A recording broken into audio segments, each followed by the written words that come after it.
The name of the song was Cute by Count Basie. Now, now I'm in full DJ mode here. If it was in Spanish, it would have been La canción se llama Cute de Count Basie. Se llama Cute.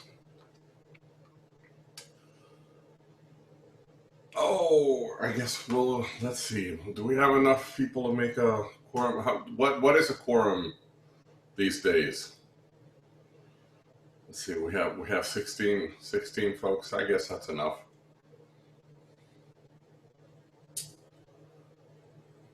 We have new users. Let's see.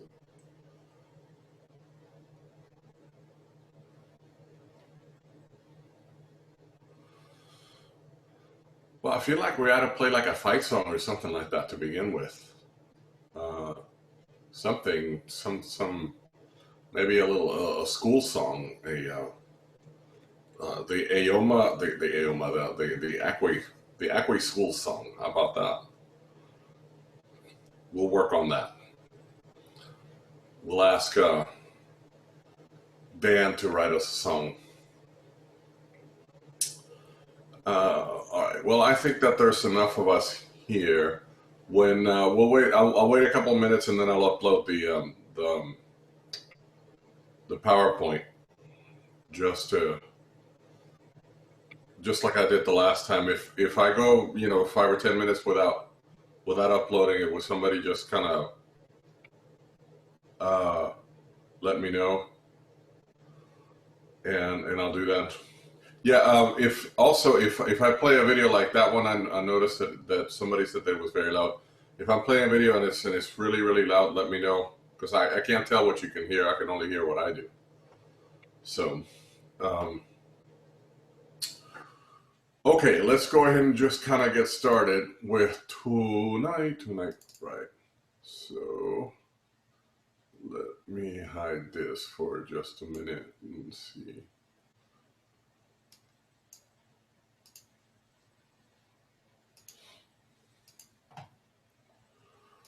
All right.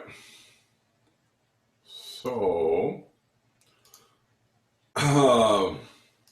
tonight is not really about conducting. We'll just kind of I just named it that. That was just a name that I came up with. But tonight's job is to start with a review of last week, to kind of finish up a little something that I wanted to say about intervals. And then we'll introduce rhythm solfege and see how far we can get into that. Tonight I have just like, I mean, the slides are just like 10. So we'll go through the slides. The slides are not the focus of tonight. We just kind of we do have a bit, a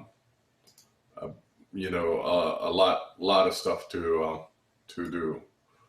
So if I have to split this lesson up into 2 or 3, then I'm perfectly okay. I just kind of want to take my time and really do rhythm solfege, because a lot of times from the podium, I'm saying all of these syllables and I'm not really sure whether people are really understanding where I'm coming from. So I kind of wanted to use this to round up and make sure that we have the same basis when we're talking with each other. Using the same language. And then we'll get into some counting exercises. And I do the conducting at this point because it helps work out funny rhythms, or if you're using this time to prepare a piece that you haven't seen for a while, or an etude that's particularly difficult. Sometimes actually just breaking down 1 or 2 measures and actually sitting down and physically conducting through it really helps you kind of get that rhythm and an understanding of that. I'm not doing this because I think that there's going to be like 80 conductors, although I would be really, really happy with that. But so besides the fact that conducting is a very lucrative business. So if you're looking for something to do nowadays, especially since ensembles are all around us, you might start a new career in conducting. And then I just kind of wanted to say a couple of things about, as good as music is, you know, and our notation system, that there's still a bunch of stuff that's kind of like in between, and we'll look at some of that you can approximate things and stuff, but a lot of it is still left to people to interpret. So that's basically tonight. So I wanted to start with checking in some of the homework that we had. And I'm not going to break down in groups for this, but I'm just going to kind of say if we can use the chat, or if you want to, you can unmute yourself and actually just kind of actually come up with this. So exercise number 1, what I wanted to do was for you to actually express the phrase "languages have different rhythms" in the way that you communicate it, and the way that you would actually write it down if you were going to write down this rhythm. So I'll open it up for you to do. So my suggestion is, if you're going to do it in chat, because you can't write music notes in there, a whole note would be a W. A half note, you might actually just put an H. A quarter note would be a Q, and so on. So use it that way, and then I'll figure it out with my little trusty pen over here. So languages have different rhythms. Did anybody do this? You didn't do your homework? Aha! The whole, yeah. But like, I was trying to figure out exactly like how you meant, because there is a context sometimes to rhythm. So I mean, yeah. So what I kind of was thinking for this is like, I was doing it and then putting it in context of a rhythm, and I was thinking it was more like emphasizing beats. Right. Like you can almost say it in all eighth notes, but it's all kind of grouped together and emphasized differently. Well, if you're working with that, let's say that you're just saying it all in eighth notes, yeah, and with just different emphasis, right? Yeah. So if you were going to split this up into syllables, there's 1, 2, 3 syllables, right? 4 syllables, 5, 6, 7 syllables. So you'll be talking about writing rhythms was 2 syllables. Rhythms. So you would actually say rhythm. Well, rhythms. If there's a da, you know. Okay. So 1, 2, 3, 4, 5. Did I do that right? 1, 2, 3, 4, 5, 6, 7, 8. And you could just kind of write them all this way, but just emphasize them differently. That's what you're suggesting, right? Yeah, it's because I was writing down some different ones, and then I would like put it in context with a beat, and it just sounded weird when you said it. But like when I was saying it, I was like, everything kind of seemed the same, only I was just kind of emphasizing things at different times, because you can say it differently. So, and this is for me, it's a good exercise, because if a person was actually going to say this to you, and I'm going to say it without any other inflections, and I was going to say that, you know, completely disregarding any kind of time signature or anything like that. But if I was just going to say it this way, it would come out like languages have different rhythms, right? Yeah. Well, there's also right? Languages have different rhythms. And then there's like tonal inflection and emphasis that makes it sound differently. And so your inflection would be on the first, the languages have different rhythms, you know, so da, da, da, da, da, da, da, da. That's what I kept saying. That's the different rhythms, you know, kind of like that. You know, it's, I don't know. So da da da da da da da da. That kind of, yeah, like different is like kind of emphasized too, you know. So you would actually be saying languages have different rhythms. I'm like thinking of it like, yeah, like the words kind of start emphasis, because those. That's okay. I'm gonna see if I can simplify this a little bit. Yeah. So if you were gonna say this and you were gonna say this over and over again, it's a possible time signature would be that, or at least that's a suggestion. You can certainly write this in 4. Yeah, But do you see what I'm saying? Can you tell the difference between the two? yeah. In other words, you end up with the same amount of eighth notes, and somebody might say, well, Robert, you're just kind of picking at nits. Well, not exactly, because in the second example, that person would be saying you wouldn't have to write that inflection in there because the inflection is already there, and that would be a repeated. It would be a repeated pulse.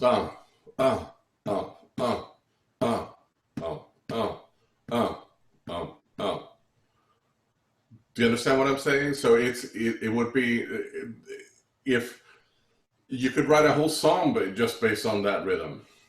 You could write a whole symphony based on that rhythm, and then they might call that a motif or something like that. But the idea is that you can actually just take anything in the spoken word, figure out a rhythm to it, even if it's like this. The way that I had this in my mind was,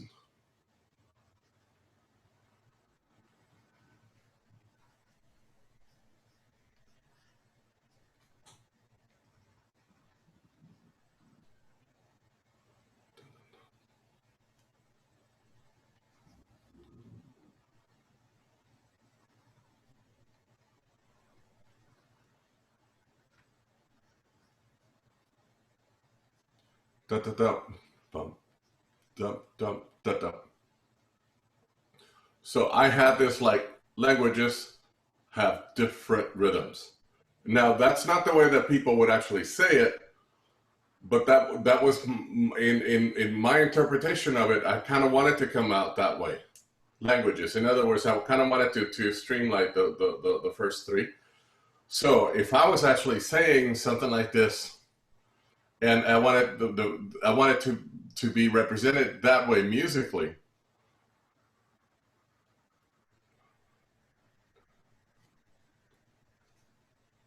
I would most likely write this in 4. And that means that a quarter note would get 1 beat, 2 16th notes would get half a beat. So my beat 2 is right there, my beat 3 is right there, and my beat 4 is right there. So the emphasis then is 1, 2, 3, 4. The phrase languages have different rhythm. If I was going to express that on a snare, da da da da da da da da. Do you see? Oh yeah, there's a context that, like, a 4/4. I guess it's just like, I started putting things in different contexts, and I was like, well, I don't know.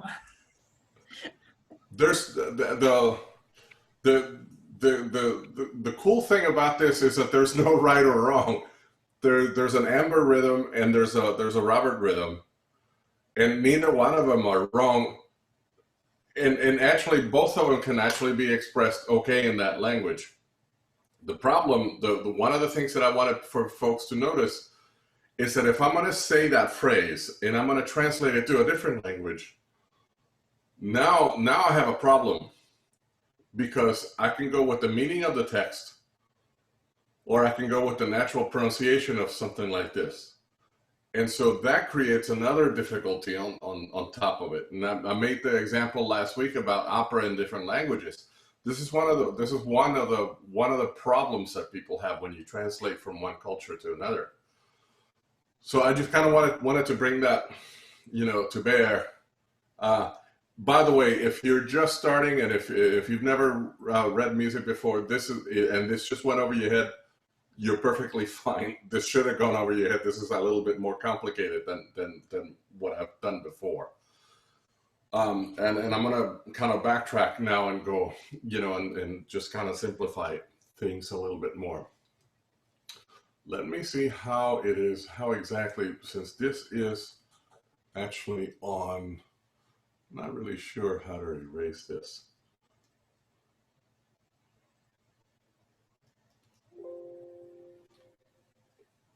Probably like that. All right, so this is a shame. I just had to go back to the beginning. Sorry. And I'm not going to do this with the second exercise, but I just kind of wanted to somewhat talk about it. Let me see, Michael. Dotted half tied to dotted eighth. No, I'm not that hungry. Done. All right, so using by the chat, I'm going to use Michael's example just kind of quickly. So Michael's example of a phrase like, nah, I'm not that hungry, and I'm hoping that everybody can see this on the chat. So he has a dotted half, he's suggesting a dotted half tied to a dotted eighth. Oh, Jesus, gonna make me work. Tied to a dotted eighth.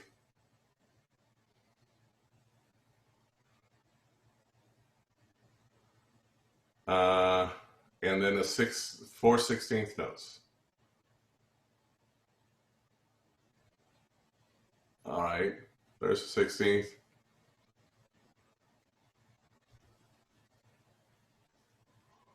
I'm grouping these together for a reason here, but let's see how this actually kind of comes up. I grouped those three together because a dotted eighth note that tied dotted eighth note usually translates as 3 16th notes. Remember that the rule being that the dot adds half of that note to it. So that note above equals that. Okay, so I just kind of put that guy together. So let's just say that I'm going to put this, that I'm going to attempt a time signature 4/4. This would get the first 3 beats. So 1 through beat 3, and then this would come in on beat 4. And then that would be the AO4. And this would be the next measure if I wanted to do it that way. And that could be represented this way. And then and we'll go through the rest in just a minute. So Mike's example could be counted like 1 4 at 1 EM. Nah, I'm not that hungry. Or I'm not that hungry.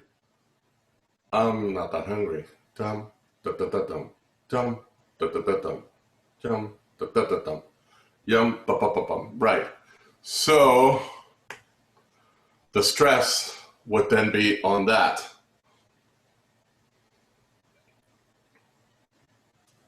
Four 16th notes after the pickup 16th. Oh, so rather than a rest there would be a note there. No, I'm not that hungry. I'm coming up with too many syllables there, and it does depend on the inflection of it. So this is an example. Sorry, I'm going to get really messy here if I keep adding to it. But this is an example also of inflection. What I wanted to show on this with this whole exercise, let's see, tie the dotted half to the da, because that's what you said before. Got it. Now I get it. So he wanted to tie that to beat 4. So this would actually be not that. Yeah. So the whole rhythm, sorry for the mess. This tied to dotted 8th, 16th. 1, 2, 3, 4.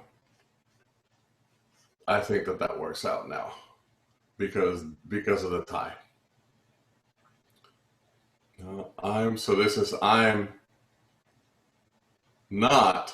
So the stress is then on the not, and then this would be that hungry. So it would be one. I'm not that. I'm not that hungry. I'm not that hungry. That's interesting. So one. I'm not that hungry. And in the way that I'm counting it, I'm actually really, really rushing this. I would imagine that in Michael's mind, this was much slower. No, I'm not that hungry. So in that case, if I was actually going to put it in the tempo that I wanted, that would be too fast. So here's another example of that would be probably the right time signature to put something like this in. But you would kind of want to go slower saying this phrase than you would have Amber's phrase. So that's yet another way that you can actually, play with this kind of stuff, is that you can make them slower, you can make them faster.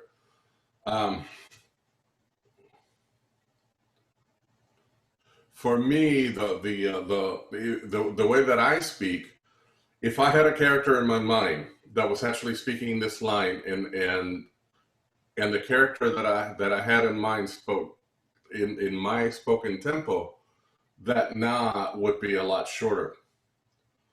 Like, nah, I'm not. Nah, I'm not. You see what I'm saying? So I would kind of scrunch that together. So this is an example of how how your imagination can actually work musically by actually giving it a character. In Mike's mind, that nah is a really, really long nah, and you can use that in context to signify certain things. You could be peeved at somebody. Somebody could be really, really, really sad. You can emphasize somebody's accent.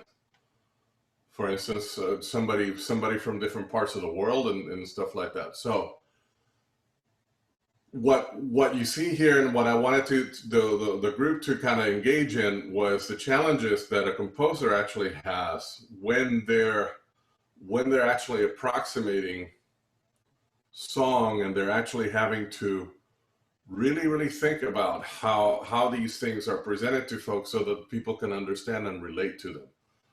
Because unrelatable art is not exactly what most artists want or need. Many composers actually need for people to understand what they're saying. They're not putting it out there so that people can't understand it, unless there's some kind of a shock value, and that's another thing. But most artists. Most artists at some point would like for people to actually relate to or understand where it is that they're coming from or what they're trying to do. And so these are ways of actually representing these cadences, these rhythms that people actually have. There's a question out there with Matt and saying, what's wrong with avant-garde? I'm hoping that that's a rhetorical question. But if you want a dissertation about avant-garde, that's not what you're going to get out of me. But what's wrong with it? Let me erase this. All right. Sorry. I'll hopefully by next week I'll figure out how to erase those notations without having to go back to the beginning. All right. So I'm kind of done with that, but I'm kind of, that's what I was trying to get at is it is a challenge. It's challenging for music over the centuries to actually express how it is that we talk with each other, and we try to convey a lot of feelings and stuff like that can't possibly be done in the words. And then now you add the difficulty of actually writing it down so somebody else can actually interpret that. Yeah, I know. Thanks, Matt. Since I was close enough to the beginning, I just kind of did that. All right. So let's just kind of do a quick review here on the notes, And I'm going to do the same review on notes and rests. Okay, so I'm going to share. Whoops, that's a different one. Sorry. There it is. All right. So last week we saw that we just for all practical purposes. Now there are bigger notes on a whole note, by the way. Music is not really a zero-sum game. You actually have more. You actually start with more money than you do in Monopoly, if you know what I mean. But there are larger notes than whole notes. But for all practical purposes, we're going to start on the whole note. And knowing that this is a rational system, meaning that there are ratios that are consistent from one division to another one.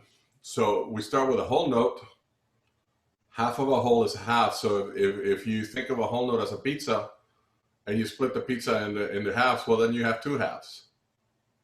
And then if you split that again, then you'll have four halves. Wait a minute, no.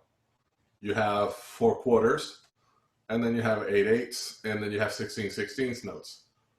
This is it. So we have one, we have half note, we have a quarter notes, we have an eighth note, and we have 16th notes. That's how it works. So from the quarter note on, anytime that we actually want to divide stuff on, one more time, we'll just add a flag to it. So the notes are, the note values are really infinite, and they're really dependent on how many flags you want to count. Like that could be a note. Let Matt have at it. So you can actually make that a note. That would be very, very difficult to read. And so most of us, that's in cadenzas and stuff like that, it's a little bit different. But most of modern written music, written for musicians who are used to sight reading pieces and stuff like that, most of us keep it to 3 flags at most. Every now and then you might see 4 flags, and there might be easy to sight read, especially if they're grouped. For instance, 1, 2, 3, 4, 5, 6, 7, 8. So this is a group of 8 notes put together. If that was a group with 3 flags, that would be relatively easy for a musician to actually. Did I just put 7? Yeah. I'm going to add another one. So this would be relatively easy to see, because you're not really reading each individual one, you're reading it as a pattern. And that's relatively okay, but if you start actually mixing all these rhythms and actually just adding a bunch of flags, then what most of us try to do is we might just try to just change the time signature and make the time signature a little bit kinder to the reader, remembering that these are going to be people who are going to have to interpret your music if you're writing it. Okay, I see that there's some chats and I can't see the chat. Just a second.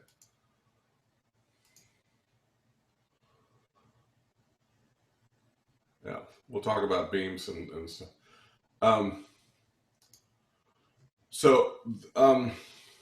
Warren reminded me, and thanks for that there are flags.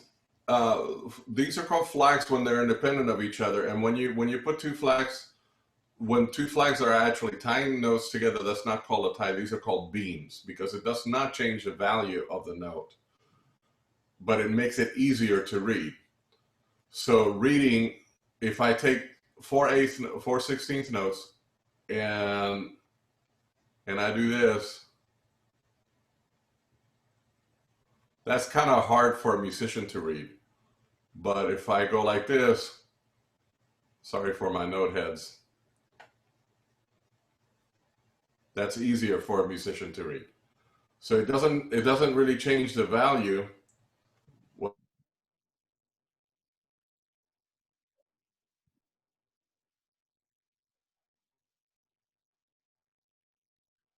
Whoops, I'm about to change the value of that note. I'm doing something different. It doesn't really change the value of the note to actually beam it correctly, and it makes it possible for people to actually read in patterns, which is really much easier than to read in individuals. And so you'll find that when you're doing a lot of sight reading is kind of like sight reading music is kind of like speed reading words. You're not really concentrating on every single word, even though eventually, hopefully, if you get fast enough at it, all the right notes are going to come out.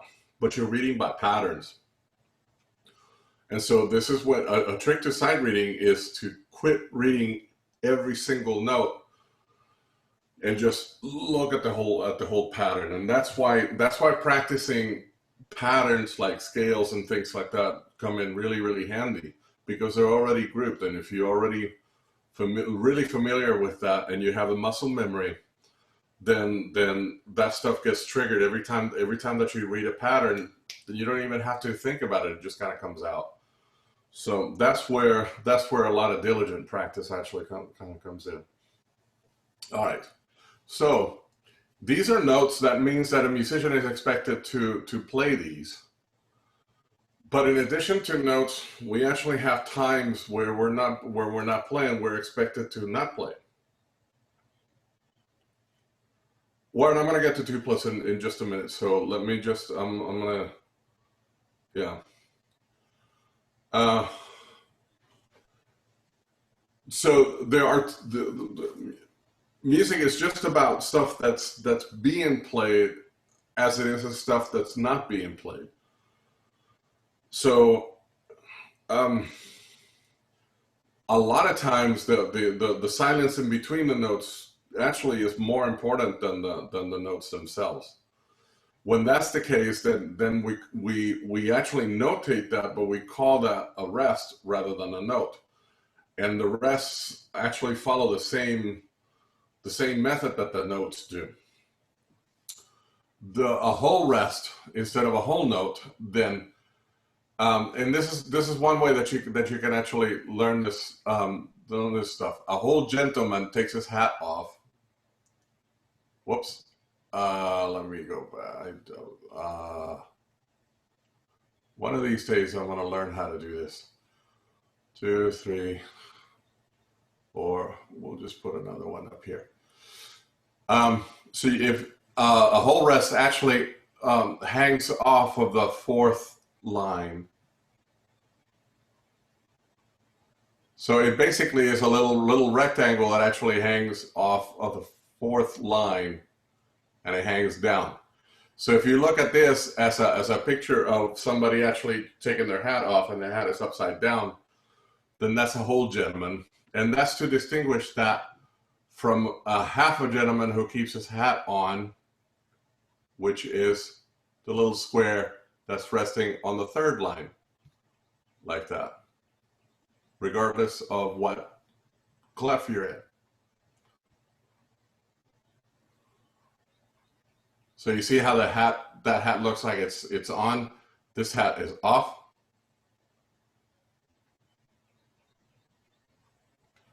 So whole hangs, half sits. That's another good way to remember that. Most of the time it'll be really evident because of the time signature. So if you have one of these rests, and you have that taking up the whole measure in 4/4, then you can kind of say, okay, well, that's a whole rest. So most of the time these are readable in context. But if you really want to be correct, and you're actually the one that's actually doing the manuscript, then this is the way to do it. From here on, they get a lot easier because they're very distinct. So quarter rests are made by making a C, a line, and a hook to make it look kind of like a 3. Like that, like that, like that. So one more time, you kind of do it by making a C, a line, and a hook. And so those are called quarter rests. And from here on, they get super, super easy. You just have to make sure that because they're rests, that the flags go on the left. So one flag, one stem, one flag, one stem, one flag, one stem, one flag, one stem, like that, like that, like that, like that. And so I'm not going to write all the 16th notes, but they follow the same, it's the same idea from now on. So 2 flags, 1 stem.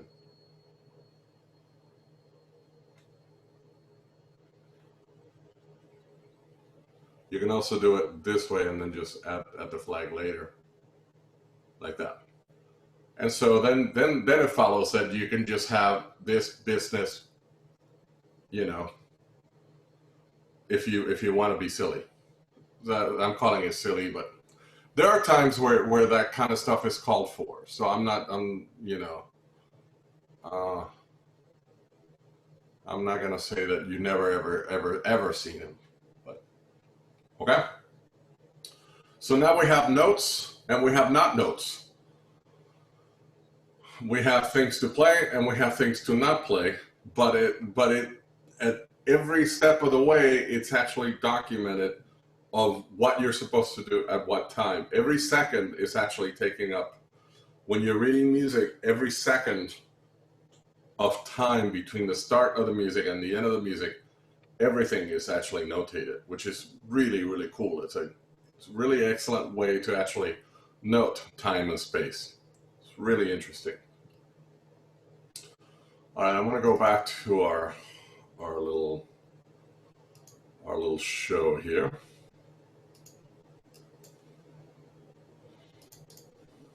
Okay. All right. There's another way to look at rests when rests take up more than one measure. There's no real rule of exactly how many you actually have to have before you have multiple rest notation, but you might see that. And actually you will see that over and over again. So you have, if you have a multiple rest, you will actually see those with a thick line on one end, a thick line on the other end, and a slightly, especially if you're doing manuscript, you'll have a slightly skewed line like this and a number above. And that's mostly in manuscript. In set type, that line will be straighter, but it'll be really, really evident that they want you to rest for 8 full measures there. And this number can be anything. If you're a trumpet player in an orchestra, that number is typically in the hundreds of measures. If you're a tuba player in an orchestra, that number is usually in the thousands of measures. For some reason, I lost my chat. But yeah.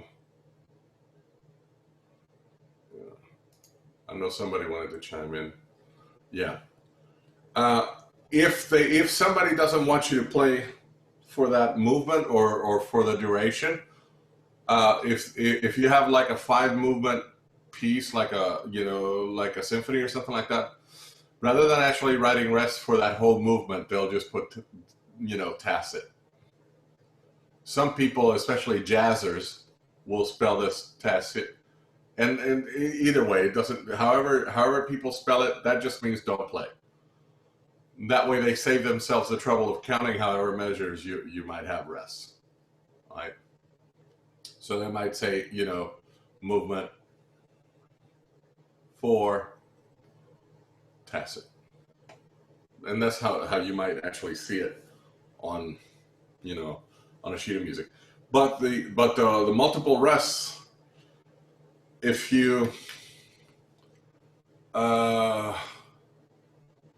when I think of multiple rests, you know what I think of? I think of do you remember Marty Feldman? Do you remember Young Frankenstein? There's a scene where he's actually sitting on the roof, and they're calling the monster, and he, you know, Gene Wilder's actually playing the violin.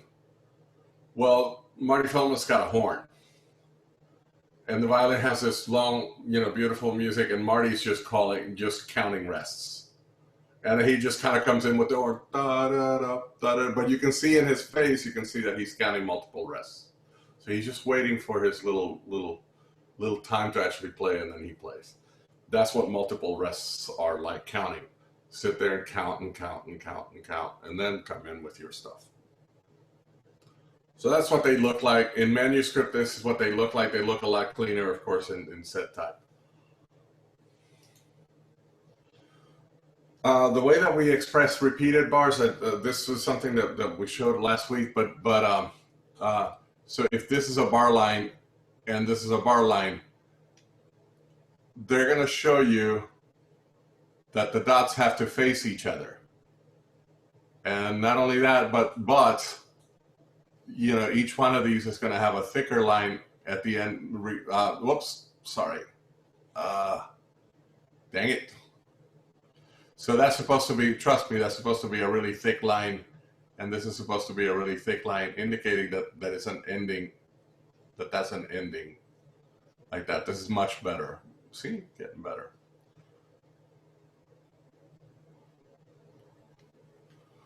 All right. So the whole idea with the rests, with the repeats, is that the dots have to face each other.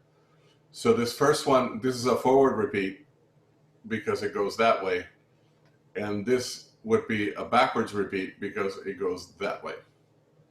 So when you get to that repeat, then you go that. Traditionally, and the default is that they repeat once. In other words, you play that whole phrase, however long the time is in between. You play that once, you go through it, and then you repeat it, and then you move on.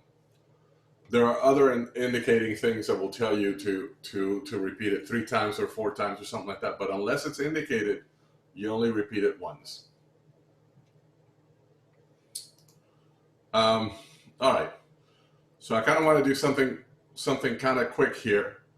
Let me go ahead and just kind of get out of that real quick and then go back.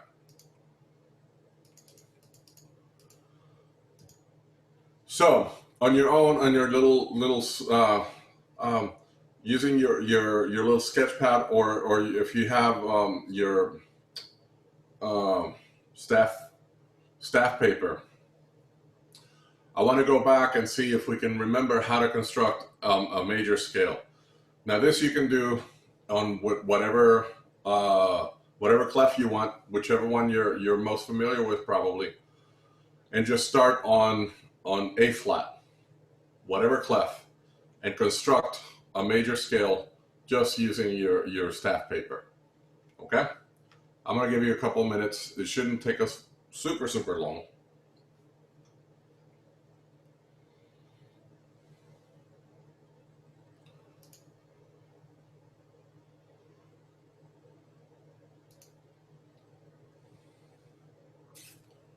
Go back to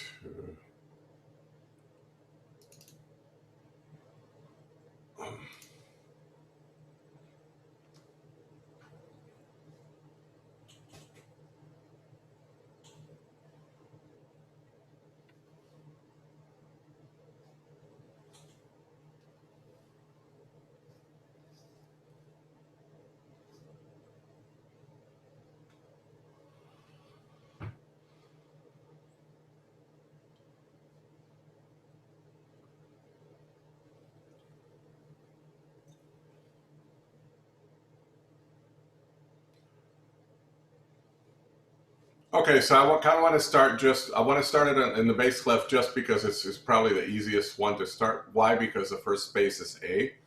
And so if the first space is A and I put a flat before it, then that means that that's an A flat. And so to save myself time, then what I want to do is that I know that do, re, mi, fa, sol, la, ti, that's 7. So I have 1, 2, 3, 4, 5, 6, 7. And then I'll go ahead and just repeat the A. And I know that my first A was flat, so my last A is going to be flat. Okay? So from here on, then I have to figure out where my whole steps are.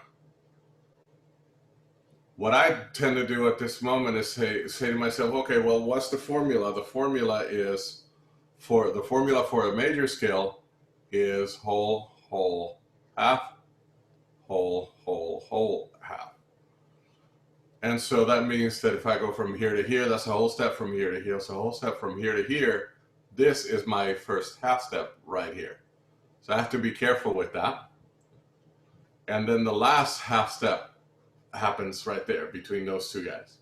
Okay, so I have to be careful with that. From here on, then I build what's a whole step from an A flat. So then you can either look at your piano keyboard and figure this out by doing that. So let me do that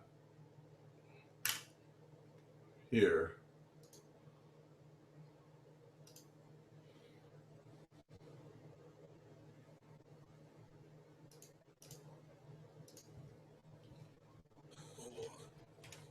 And so let's just start it with that. That's an A flat, by the way.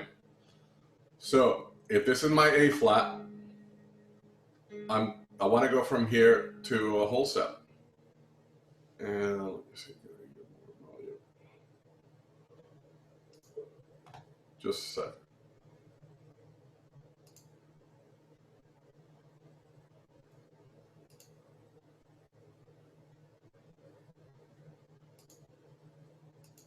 Come on. All right. So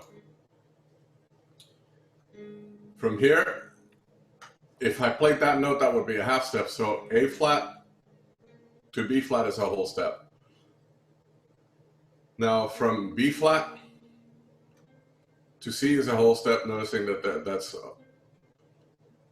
that's a whole step. And whoops, that doesn't do it. Why? Because that's where my half step should be at.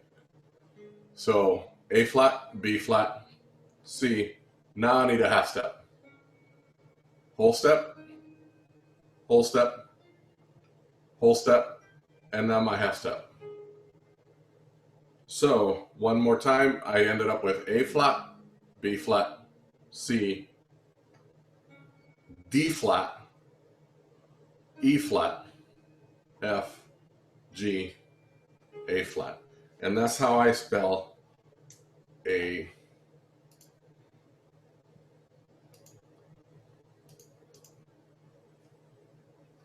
major scale on A flat. And so it would come out, my pitches were again, A flat, B flat, C, here's my half step, D flat, E flat, F, G, A flat. So that's what comes out in bass clef. Now you could put it in a different octave and that would be okay. But those are the notes. For the treble clef, then my A is in the second space. And so to make it a flat, then I just put a flat right in front of it. But the construction is the same. A flat to B flat is a whole step. To C is a whole, whoops, that came out wrong. That's not anything else except for, sorry.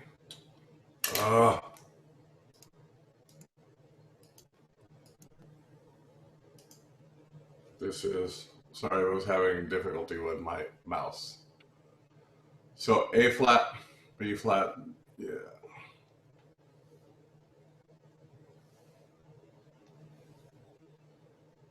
C.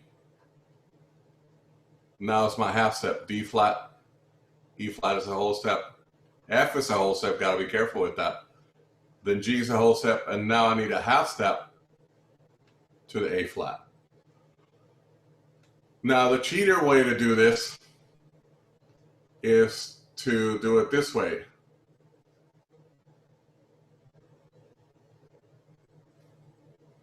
So if I know the rule that that in the order of sharps and flats, my second to the last flat is going to indicate my key signature.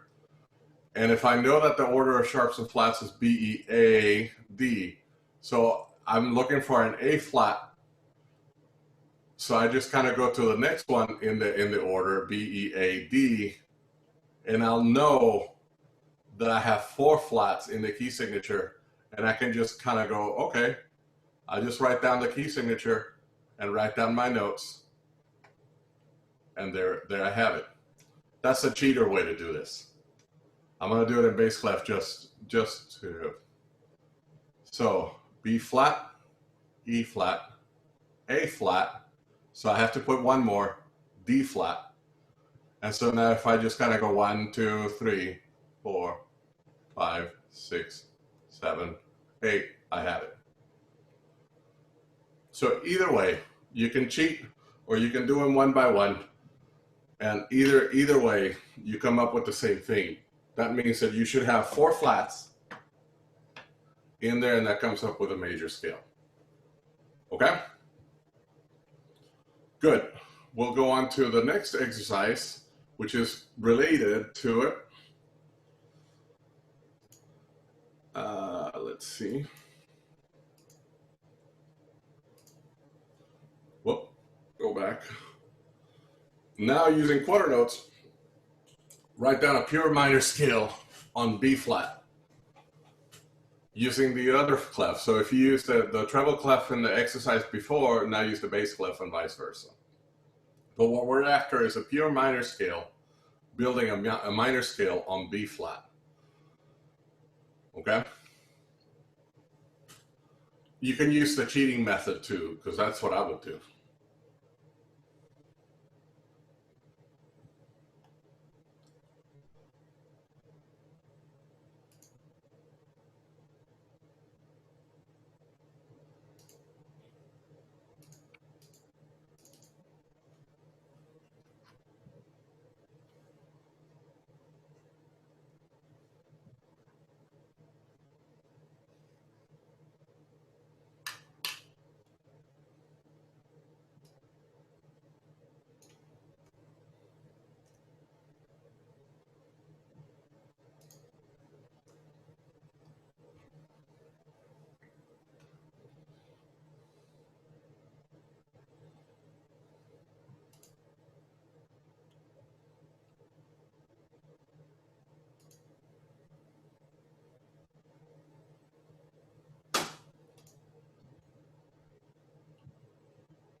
If you have access to your circle of fifths, look at the circle of fifths, locate the B flat minor scale, the one inside the circle, and go by key signature.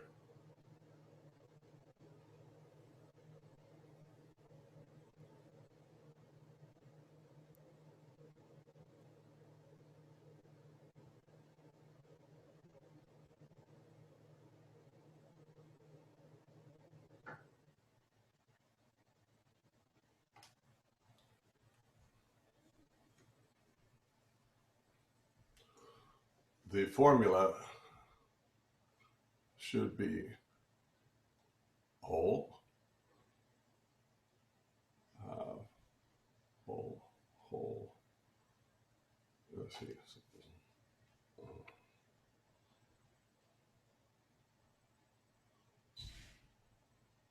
whole.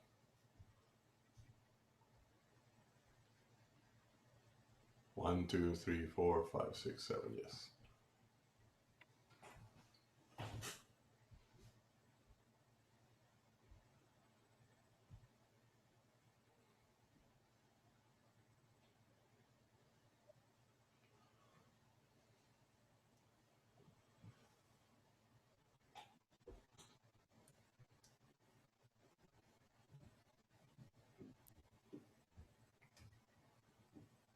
All right, so let's see how that comes out in treble clef.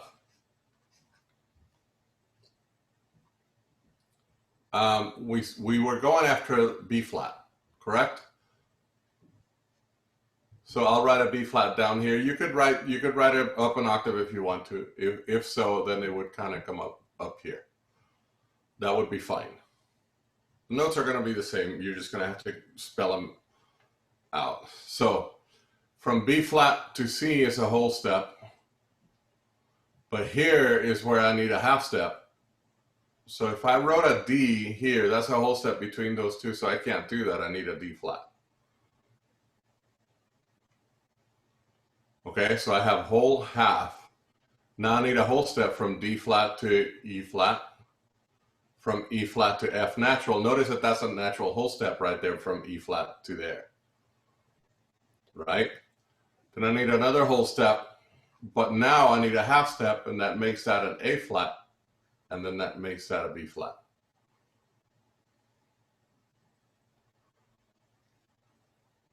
So, let me see, did I do this right? D flat.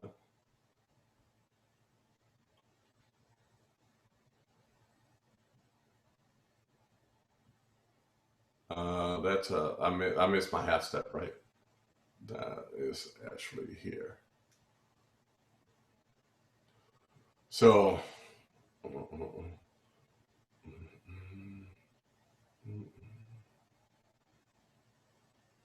yes. So it's D flat, 1, 2, 3, 4, 5. Something sounds kind of iffy here. Somehow, let's see, did I do this right? So we have a whole set. I should do this on the keyboard. This is what this is what happens when you start doing this. All right, so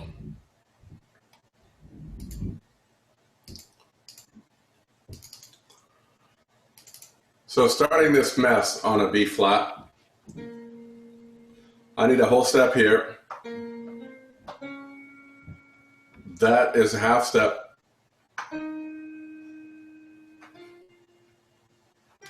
Whoop.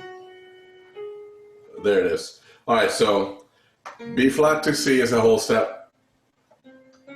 To D flat, whole step, whole step. Now I need a half step between the F and the G flat. There it is. G flat, A flat, B flat. I knew that was... So it pays off to always look at a keyboard, unless you actually just have your fingerings memorized. Okay, let me see, did I do that right on the treble clef?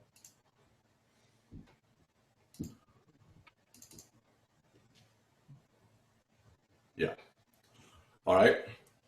So there's something on the chat.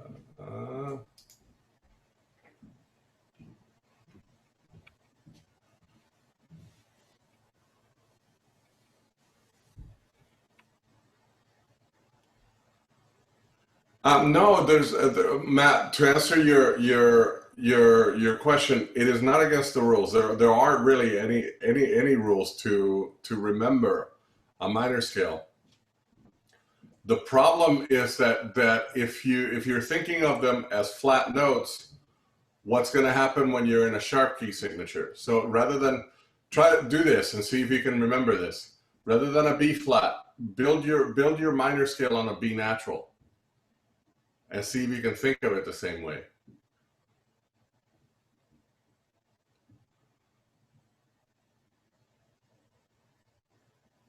Right. Okay. So that's the best way to do this is to actually look at it via its relative major. So there are certain scales that are really easy for me to remember that way, such as B to D, because we played a lot of it on those stand tunes for right. headband. Right. So that's the way I've always learned it. Yeah, and some of them, you know, just because you're exactly, you use some more than others, and that depends on what instrument you play, to what key your instrument plays, and what kind of music you're playing. Because if you're playing an orchestra, then you're more than likely, if you have a B flat instrument, you're going to be playing on your sharp keys. If you play with a lot of strings, you're going to be, and you're using a B flat or E flat instrument, you're going to be playing on your sharp keys, where they're playing on their naturals. They don't like, strings don't like actually coming down to our world because it puts them in flat keys, more difficult for them to read. So it's all really relative, and it's through the usage. But the exercise, and what I really want for folks to consider is that there's a formula to actually build a pure minor scale off of it, and it's actually so much. It makes it so much better if you actually just thinking of the circle of fifths and thinking in terms of key signatures. Because if I'm thinking of key signatures, 1, 2, 3, 4, 5. If I'm thinking of key signatures,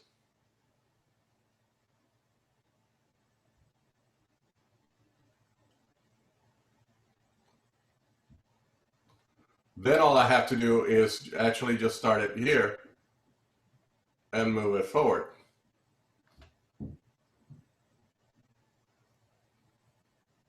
I end up with 5 flats. So it's relative then to D flat major. And that makes sense because the relative one is usually the minor third, not usually, the minor third of the scale. So if you're just thinking, so what I'm saying also is that it's much easier sometimes to actually just think of the actual key signature, and then then that kind of kicks it into high gear, and then you can kind of work from there. The fact is that in order to stay on top of these things, you have to practice your major and minor scales over and over again, and you'll find that practicing using the circle of fifths is a good way to do that. So you can kind of see that almost every method book goes through the circle of fifths. They just don't tell you that they're doing it. They're just adding a flat, add a flat, add a flat, add a flat, you know, and then later on to just add a sharp, add a sharp, add a sharp. So, but that's a good way to do it. Okay. All right. All right. So. Sorry about the brain farts. Sometimes it gets late enough in the day, and I should have a bunch of this stuff pretty much ready to go. But you know, you're dealing with an old brain here, not much one. So let's go back to where we were. All right. So now we're getting into some really useful stuff. That all of you guys are going to have your different ideas as to how to do this, and it's actually pretty cool because everybody has actually learned intervals at some point. As a kid, you know you're told some. Your band director tells you some. If you went to college and you did all of this, college students will have their own mnemonics about intervals and stuff like that. So it's interesting, but it's really helpful. An interval is really the distance between two notes. So before I go any further on this, I'm going to go back to my staff over here. So I'm going to start just on bass clef, just to make it fair, you know, because I get to pick on treble a lot. So let's just say that I'm going to pick this note C in bass clef, and I'm just going to build a scale from here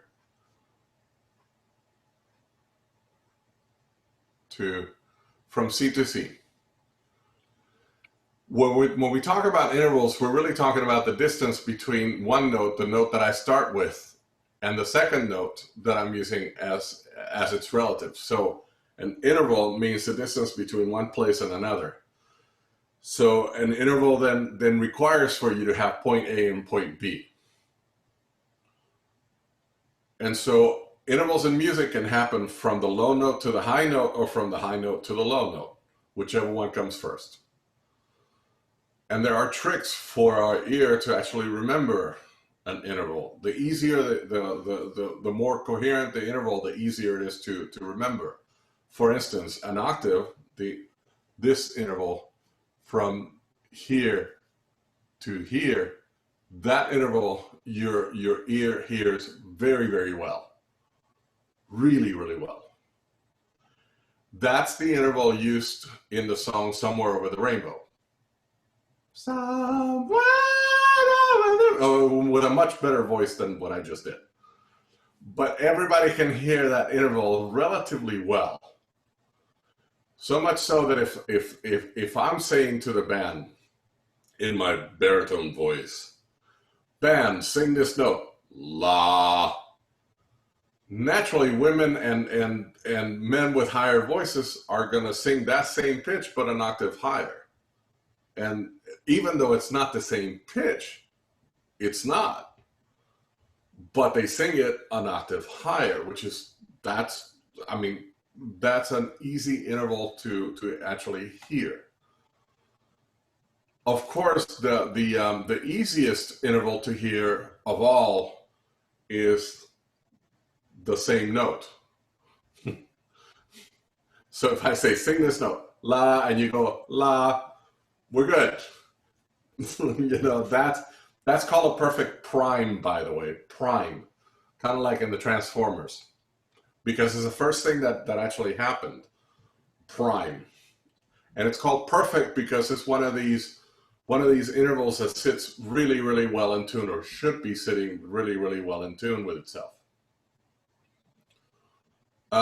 So an octave is also called perfect, a perfect octave, because it's one of those really, really consonant intervals. Very, very easy to hear, very, relatively easy to tune, supposedly. Although most people find it, wind players find it very difficult to tune the octaves. So that's an interval. So we can have an octave is an interval. And to be correct, we actually call it a perfect octave, or PA. And that's if you're being really, really formal. Most of us just call it an octave. There isn't an imperfect, there's no such thing as an imperfect octave out there. If there is, most people say tune it. That's what an imperfect octave means. Okay? So from here on, then the interval is just climbing by degrees. So you have 2, 3, 4, 5, 6, 7, and of course this would be 8. Now, can you keep going? Sure, you can have 9, 10, 11, 12, and so on, but you're repeating an octave. Those are important whenever whenever you're actually building chords, and we'll get to that later. But for now, we'll just keep it at 8. And so intervals, then from here on, then we kind of have to say, okay, well, an interval of a third, is it always going to be like this? No, sometimes there are going to be variations on that. Sometimes there are going to be variations on the fourth and fifth, depending on whether you want to lower it or raise it. The way that they are on a major scale like this, the distance between the first degree and the fourth and the fifth are also considered perfect because they're the most resonant ones. They're the ones that your ear hears the most. And if you go back to our first discussion on the overtone series, the fifth is the third overtone and the fourth is the fifth overtone. So we have that going for it. Remember, the first overtone is an octave. The second one, sorry, I kind of skipped one. So the first overtone is an octave. So if you have a fundamental note, the note that your instrument is built on, the first interval, then it's going to be an octave. Then the second interval is going to be a fifth. The third interval is going to be a fourth. And so those are going to be the easiest intervals that your ear picks up because they're the closest to the fundamental pitch. The further away that you get from that fundamental pitch, the harder it is going to be for your ear to pick them up. So these are called perfect. So we have perfect prime, which is the same note, perfect octave, perfect fourth, and a perfect fifth. And from here on, I'm going to go back to my thingamabob because you'll get it now. You'll get the reference now. All right, so we have perfect prime, perfect fourth, perfect fifth, perfect octaves. I'm grouping them like this just because you're going to see this. It's a good way, and it's easier to remember when you actually see the actual mnemonics, and we'll get into that in just a second. But when you see the mnemonics and the songs, it's good to group the songs in the intervals that are easiest to hear first. And being that I just said somewhere over the rainbow, then that's an easy one to pick up on.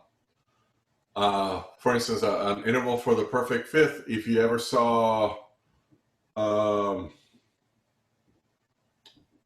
Wizard of Oz, the witches' soldiers had a work song. I can't remember what the hell they were called. They were called the icky ones or something like that, but they had a work song. Yo, way, yo, yo. So nobody remembers them, but a lot of people remember that song. Yo, way, yo. That interval is a perfect fifth. Da, da, da. Actually, I sang it as a fourth, didn't I? Let me go back to the piano. We'll get that.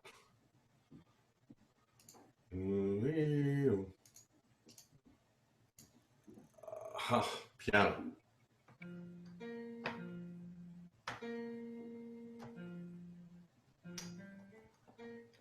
There it is. Yeah.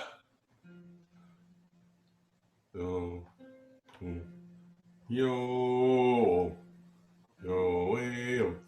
I have the way that my mind actually works. My fifth is actually through another song that I used to know really well, and I'm not going to tell you because it's not G-rated. The fourth, the perfect fourth, is I've been working on a railroad.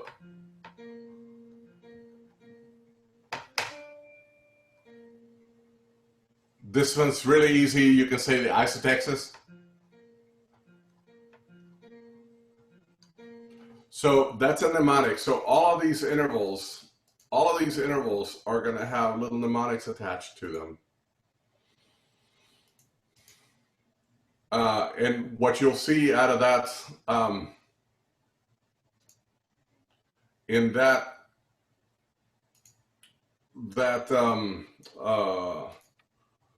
link that I have on the PowerPoint, which reminds me, that's actually normally I don't usually refer people back to Wikipedia, but actually this is a really good one. They have a lot of songs. For unison, that would be the perfect prime. Let's look at a fifth over here. See where it says the perfect fifth here? Also Sprach. Oh yeah, I played that for you guys last week. That's a D, ba-da. So that first interval, that's a perfect fifth. E, and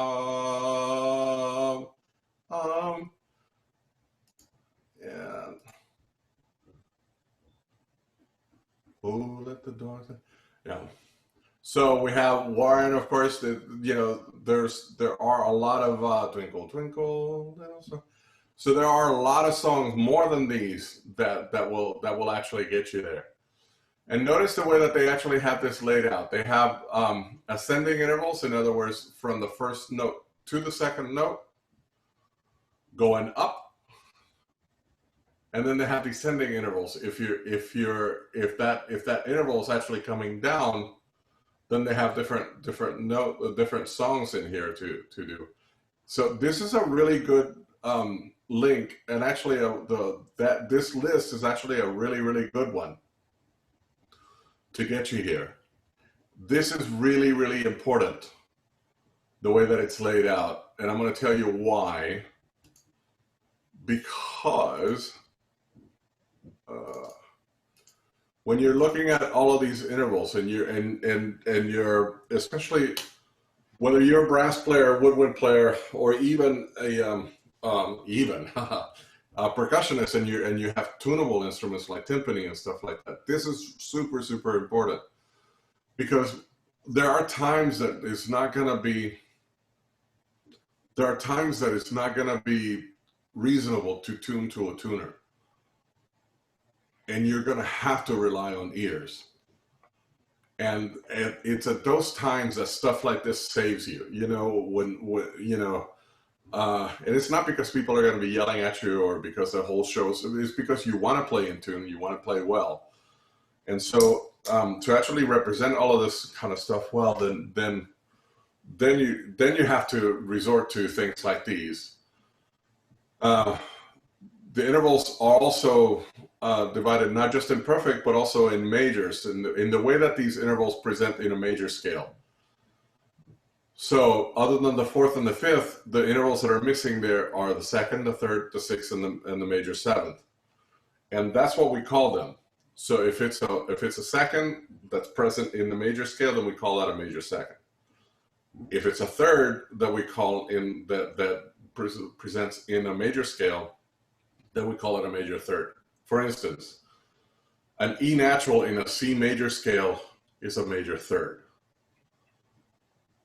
But an E flat in relative to C, the distance between a C and an E flat is not a major third. It's a third of some sort, but it's not a major third because it doesn't belong in the C major key signature. Do you see? So the same thing happens with an A in the C. If your relative pitch is C, so I start on a C and I play an A natural, that's the distance of a 6 if I go up. And the song is NBC, NBC. Whoever wrote that little tune earned his money. NBC. So that interval is a sixth. It's a major sixth. But if I play an A flat, that's not a major sixth because A flat is not in the key signature for C. So that's another designation for an A flat, and it's not a major sixth. So you can do this for every scale, for every note. When you take a major interval and you lower it, we call it a minor, even if that doesn't belong in that minor, in the regular minor key, but they normally do. But so if I take a second, so in the key of C, I'm just using C because no sharps and no flats. But if I actually flat it, then most people refer to that as a minor second, even though in the C minor scale you wouldn't have the D flat necessarily. You could if you wanted to do another type, but that's But most people would just kind of say, okay, well, you take a second and you lower it, it becomes a minor second. Or you take a third, a major third, and you lower it, it becomes a minor third. You do the same thing for a sixth, and you call that a minor sixth, and you do the same thing for a seventh, and it becomes a minor seventh. Notice the double T in there. That stands for tritone. Tritone, Tritone. A tritone, that note, is the furthest distance that you can go within an octave between two notes. It's either, if you approach it from below, then it's seen as a raised fourth. If you approach it from above, then it's usually seen as a flat fifth. but it's really the same note. So in the key of C natural, the note that I'm talking about would be an F sharp. So if you go back to a keyboard, and you look at the note C, and you look at the other C, the somewhere over the rainbow, if I split the distance, it's that note. That note is an F sharp or a G flat. Depends on where you're coming from. But notice what happens. It's the exact same distance from here to here as there is from here to here.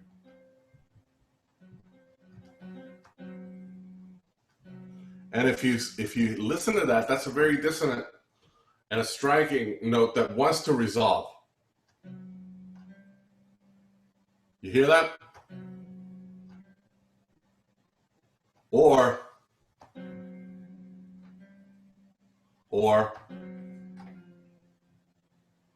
either way, it wants to resolve. So it creates tension and release. So this is what the thing about tritones is, that they do that.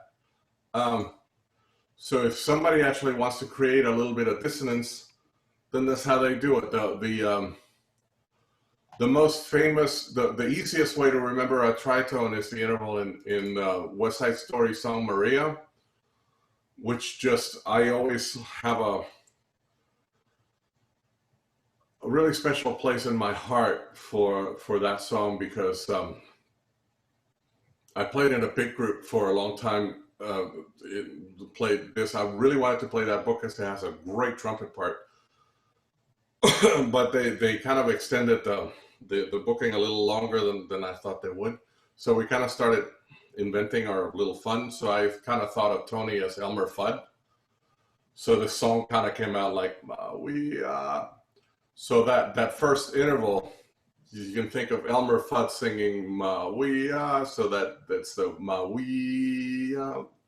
so it always wants to resolve to the fifth.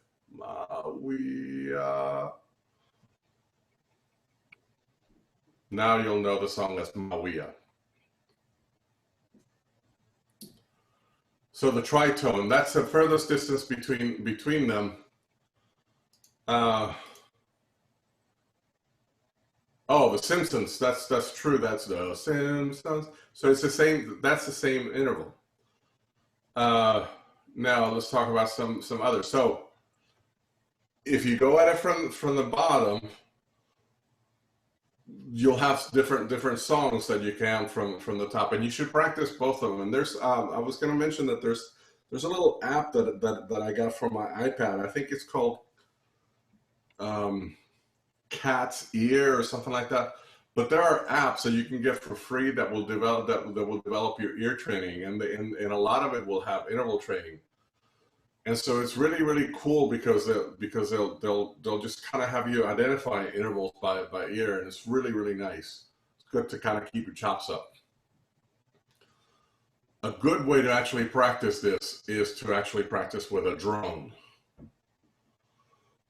And what I mean with that is if you have anything that makes one steady pitch, then you should practice these intervals with that steady pitch as your relative pitch, as the pitch that you kind of start with. And you might start with one pitch that just kind of creates one note, and you kind of say, okay, I'm going to imagine a fourth above this. And that pitch keeps going, and then you kind of sing the second one at the same time as the drone keeps going. That you should be doing with your instrument, because that will teach you how to tune better than anything. It's really, really invaluable. It's a trick that a lot of people have used in like private practice, but that by itself helps you play with a piano, helps you play with other instruments of different pitch and stuff like that. It's an incredible exercise. You just kind of have to be a little patient with it. And I'll show you one way that you can do this if you really want to be methodical. which is this. If you're, a lot of you guys have tried instruments, and one of the things that you might do is, of course, listen to the instrument, see how easy it is to play and all of that kind of stuff. But if you're really trying to see how it is that your instrument tunes, you should probably do one of these. Now, I did this for my students in my private studio, and it's trumpet specific, but you'll get the gist of this. If you're a woodwind player, then you can do the same thing with a fingering chart. You'll have to modify it a little bit just to get the information behind it. But this is what you do with something like this. Even though right now this looks like a mess because there's a lot of information on this chart. What you do is, if I'm going to start and I have a student who's actually trying out a new instrument, and the student is actually going, well, I don't know how well in tune it plays. The first thing that I will do is that I'll concentrate on a note that's relatively easy to play on the instrument, something mid-range that doesn't take any strain to play, just play it. You have a tuner sitting right next to you, but you don't look at it. The first thing to do is to actually produce the best sound possible on that instrument on a note that's relatively easy to blow. So the note blows fine. It's a sound that you're happy with. It sits really well in the horn. That's what most people will say, center your tone. In other words, it's at the center of the pitch, so you don't have to lip up or down or anything like that. You're not looking at anything. Then you look at the tuner, and you see how far of an adjustment you have to do. If it's sharp, then you need to pull out. If it's flat, then you need to push in. In other words, pulling out makes the instrument bigger, so it drops the sound, the note. Or pushing in, it actually makes the instrument smaller, so it makes it a higher pitch. So you adjust the instrument and you stop looking at the tuner. You do the same thing. You get the best sound possible. You close your eyes. This is a sound that I really like. Then you open up your eyes and you look at the tuner. If it's in tune, then you can move on. From here on, then you do this for every note chromatically down and chromatically up. Every single time for every single note. This takes some time, by the way. And you'll notice in here that I have different numbers underneath the notes. So if this is me and I'm testing out this particular instrument, for me, my center of pitch is always going to be my G. So I'm going to show you. This is what I do. So my center is always going to be that note. That's the note that I try to center. So that fingered this way, it should be an empty set. It should be, we're even. So if I move down to this note and I finger a second valve, and I get my good sound and all of that kind of stuff, but the tuner reads sharp, 5 cents or 10 cents, I put plus 10. So if I get down to a note that's troublesome, that I know that it's troublesome, and I finger that note, the regular fingering for that note, but it reads plus 20, which most trumpets do, that's what I put down, plus 20. If I move down to any one of these notes down here, and this note is sharp, and that note tends to be plus 10, then I do that for every single note. I blow a note that sounds the best that it possibly can to my ability, and then I look at the tuner and see plus or minus what it is. These notes on a trumpet have different fingerings on them. So I want to find out if this note is a plus 10, but that note is a minus 20, there's something wrong with that horn. So you kind of, you can kind of build all of this, and if you're really patient, you can get a really good idea of how that instrument is in tune with itself, and how much trouble it is going to be tuning with other instruments. There is not going to be a single wind instrument that you're going to hit all of these at 0. You're not, and there's not one of us that can do that in isolation. You can do that if you start moving things, but if you center every pitch on your instrument, you'll find out that nothing is made perfectly in tune, because it can't. That's not natural.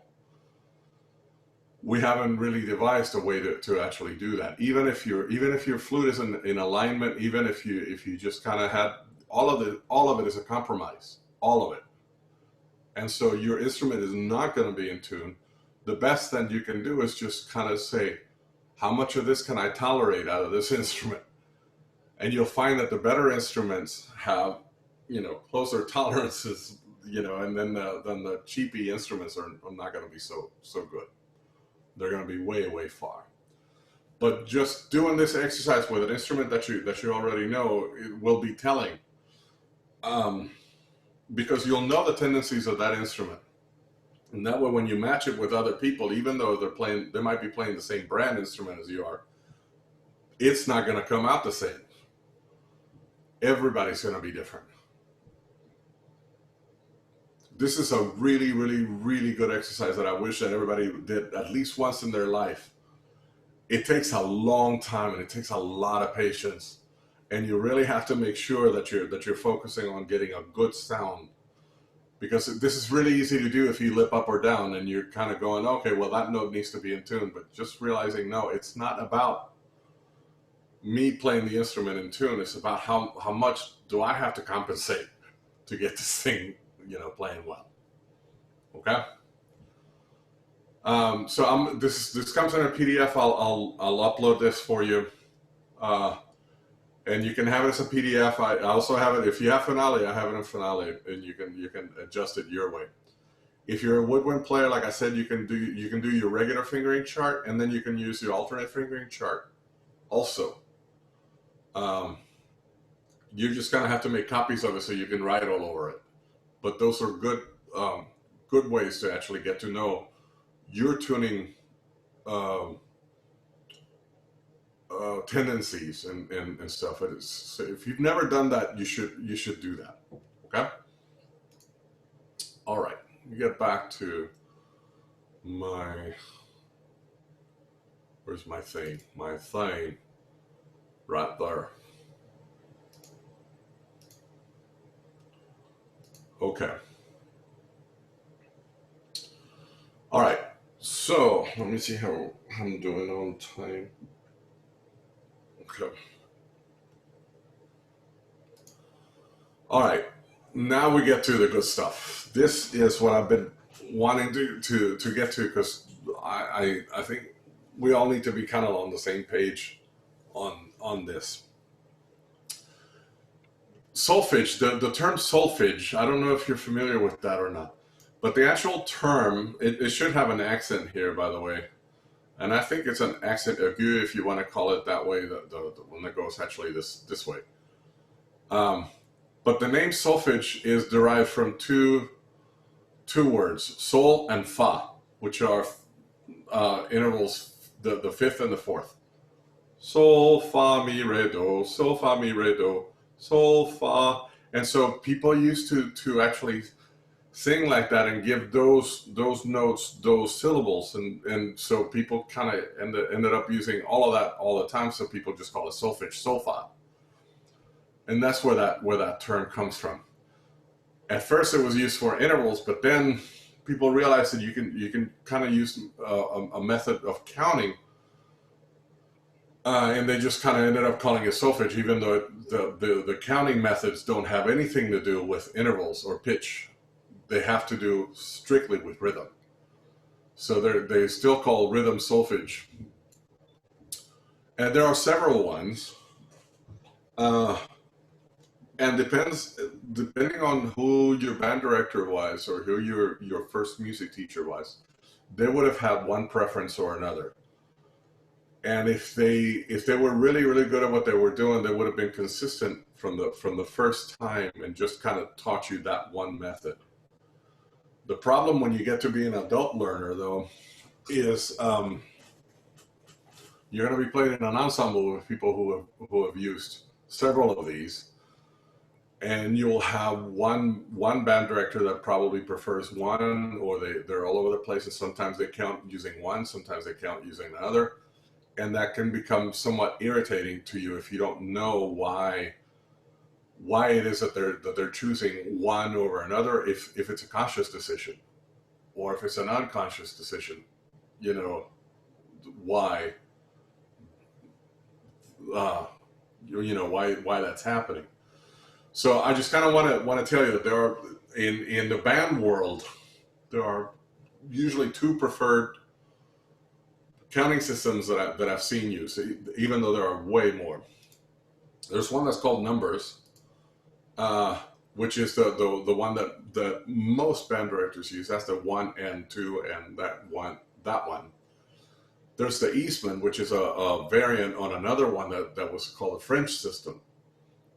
And the Eastman is the one that goes from like 1 te, 2 te, 3 te, 4 te, that kind of stuff.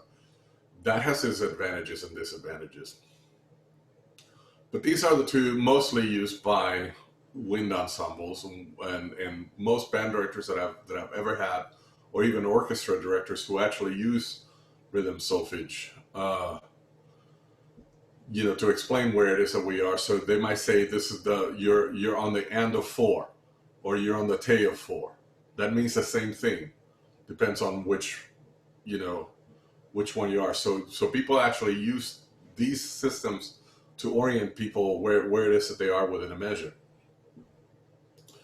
There are others. Kodai is another method, and Gordon is another method, because these were really, really famous teachers.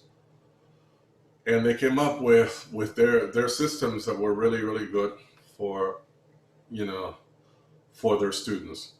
Kodai is used a lot for children, especially with learning a lot of rhythm, vocal heavy musical instruction at really early ages.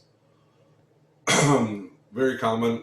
And the Gordon system is mostly used. I've never seen it used here in Texas, but I've heard people who have used it that are from Europe, which is kind of strange because I think that he was an American teacher. And then something that's both of these, the number system and the Eastman system, and even the other ones actually do have ways to actually count duplets. We'll get into that in just a second. What the hell is a tuplet? A tuplet is something that doesn't really fit. They don't go by the same division that we did in the notes, going by half by half by half. The usual tuplet is one that actually divides something rather than half, but by thirds, and we call that a triplet. However, depending on the key signature, if you're using a compound key signature that's already divided by 3s, but you want 4 equal notes dividing the beat, then we call that a quadruplet. If we want it divided by 5, we call that a quintuplet. If you want that divided by 6, we call that a sextuplet, septuplet, octuplet, nonituplet, 9-tuplet, 10-tuplet, 11-tuplet, 12-tuplet, 13-tuplet. So everything kind of comes out as a tuplet, tuplet. So, basically a tuplet, what it means is that they want in that key signature, it'll be an unusual subdivision of the beat, or an unusual subdivision of several beats. So you can have 2 beats actually divided by 3, like in the case of a triplet quarter note in a 4/4 time signature. We'll get to that in just a second. But that's what most people will call and refer to as tuplets. Even though it's pronounced two, it doesn't really mean two as in dos. And for some reason, I lost my chat window and I can't get it back. Hmm. Well, whoever was chatting, oh, there it is. Trisca decatuplet. Yeah, we're not going to get into that. All right. All right. So we'll talk about the numbering system just now. Let me see if and then I want to get into time signatures and measures. But let me go back, and I want to talk about how to actually do these number system and the Eastman system. And I want to go back to my blank sheet of paper.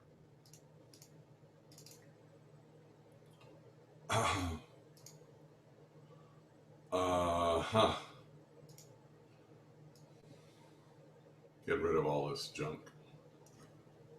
Okay. All right. So, if you recall, a time signature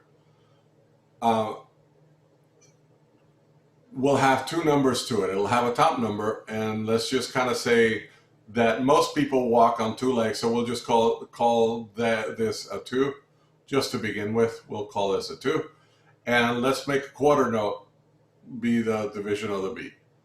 So that means that there are going to be 2 beats in a measure, and a quarter note is going to get 1 beat. So I've made the arbitrary decision right now to say I'm going to be walking at this pace, and that repeating rhythm that I feel is going to repeat itself every 2.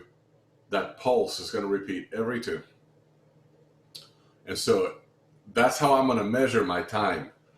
And so I'm going to measure the time, and right now I'm just going to use one line. I'm not going to draw a staff, but I'm going to measure from here to here, from here to there, from there to there, from there to there, and so on. So this can keep going. So if my division of the beat in here are quarter notes, and I'm supposed to have two quarter notes per measure, and the quarter note gets 1 beat, that could be represented this way: 1 quarter note here and 1 quarter note here. Now, can I actually make something bigger than a quarter note? Yes. If I tie these 2 together, that would equal 1 of these if you go back to your notes. So this is called a half note, and this note equals 2 of these. So this note will take up that whole measure. Under the first counting system, under the note counting system, under the number counting system, that note would be counted as a 1 followed by a straight line. So if I'm establishing a pattern, 1 2 1 2 1 2 1 2, and that pattern repeats, and I want this note to take 1 full measure, 1 1 1. That's how I would count it, and that's how it's represented, in writing. If on the other hand I end up with quarter notes, then the quarter notes would be counted under this system. The quarter notes would be counted 1 2, and if I repeat that 1 2 1 2 1 2, and those would be my quarter notes. Under this system, if I divide that into 4 equal parts, that comes out to being beat 1 here, beat 2 on the 3rd note, but then this is going to be an and that's going to be an and this is a numbering system: 1 1 and 2 and 1 and 2 and 1 and 2 and 1 and 2, and these are called, these major beats, those are called downbeats, and then these are called upbeats in between. And they're called that because if I'm just representing, if my hand is representing the downbeats, down, down, down, down, then the ones that are in between are going to be up, down, up, down, up, down, up, down, up. So it's an easy way for me to actually split the beat into equal parts. Down, up, down, up, down, up, down, up. So 1 and 2 and 1 and 2 and 1 and 2. Super easy. Bodies are meant to respond to that. You can do that.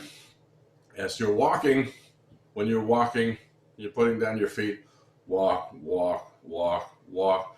Your mind could be going, ba, ba, ba, ba, ba. So that's that same thing. You're being an Oompa Loompa there. Okay? So now, what happens here, the numbering system then, under that rule, if I actually split the measure into 16th notes, then that would split this measure into 8 equal parts.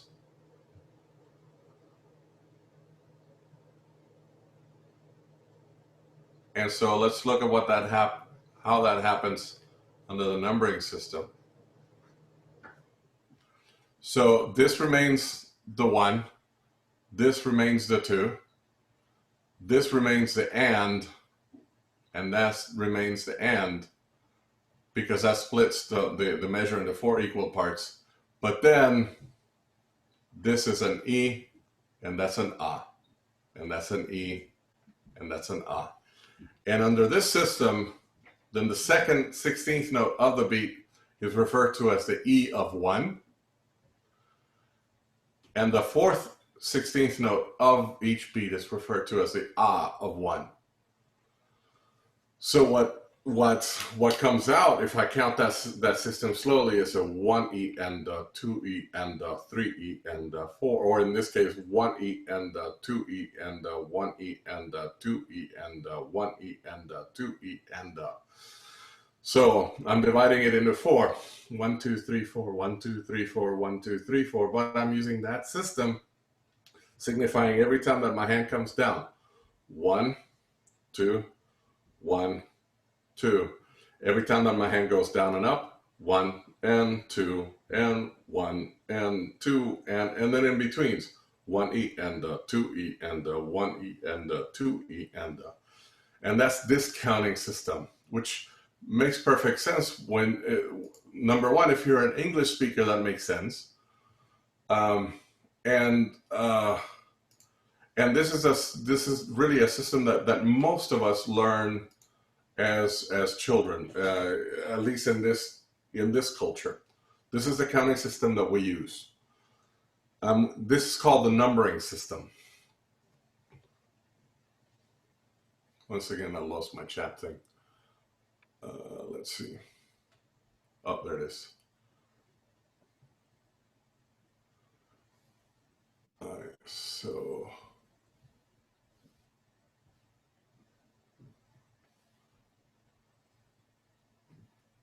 Oops.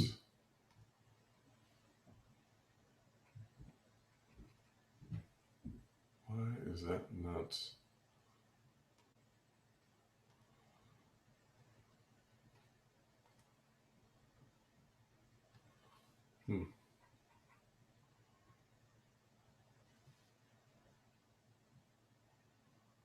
All right.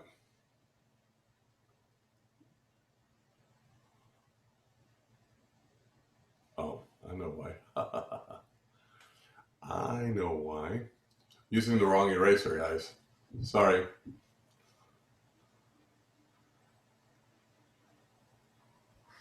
All right. And actually, I'm just gonna be done with this.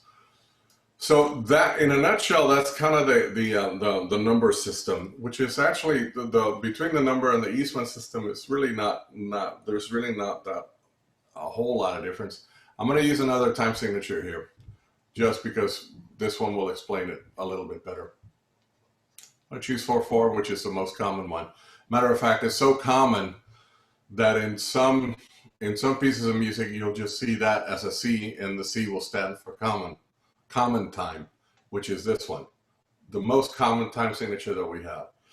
If you ever see that cut in half, that's called cut time, and that's exactly half of that, which is 2/2. But they're equivalent, they're the same And they're called, once again, called common time because it's the most common time signature. If you're listening to the radio, more than likely the if you listen to any radio, the whole day, more than likely 90% of the music that you, if not more, is going to be in 4/4. It's called common time. So, and I'm just going to use one line for reference here. And I'm going to use under the Eastman system. If I have a quarter note, and I'm going to put one quarter note here, and one quarter note here, and one quarter note here, and one over here. Quarter, quarter, quarter, quarter. So here's my measure, and that repeats. So here's my downbeat. There's a downbeat of 1, downbeat of 2, downbeat of 3, and the downbeat of 4. And going back to it, I'm going down, down, down, down. 1, 2, 3, 4. 1, 2, 3, 4. And then that repeats. I can take that and split it in half. Split each beat in half.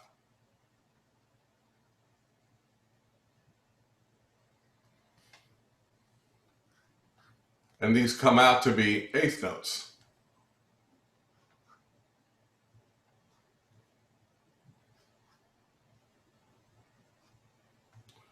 And so I still have the downbeats where they were before. So this is still 1, this is still 2, this is still 3, and that's still 4. But now under the Eastman system, instead of using the syllable and, you're going to be using the syllable te, which is a short te. So some people actually put an H to this and put T-E-H. Avoid that. Just make it a very, very short te. Te, te, te.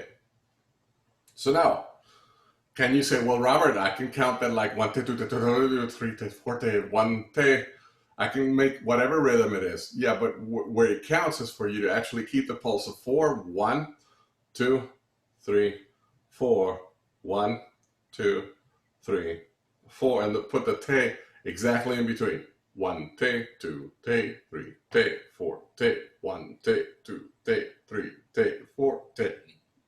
And that's where we would put the upbeats here, is on the te. So then we would refer to them as the te of 1, the te of 2, the te of 3, and the te of 4.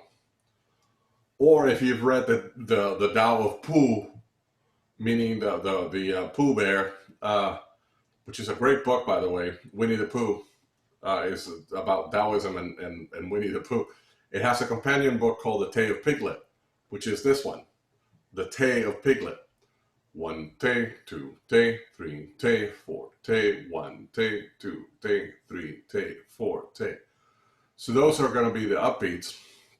So then if I take the same thing, do kind of the same thing that I did with the first one.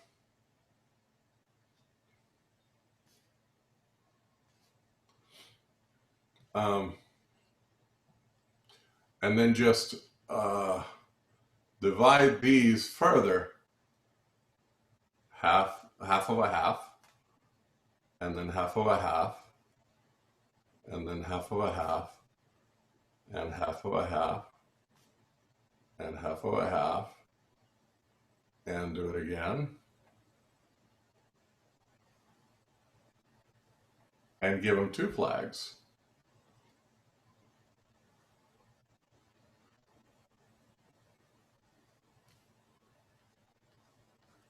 You can write better than me, I hope.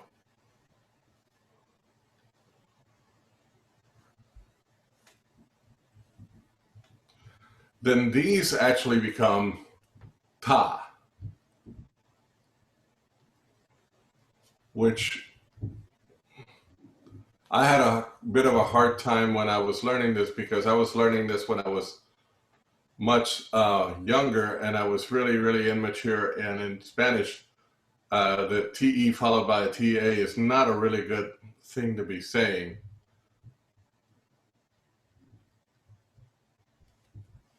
But in English, and I would imagine in French, it comes out okay.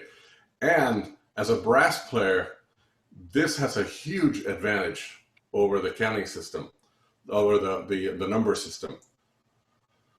The number system, one of the disadvantages that it has is that it allows for you to count it very, very smoothly. 1E and 2E and 3E and 4E and 1E and 2E and 3E and 4E and this system forces you to count it more staccato.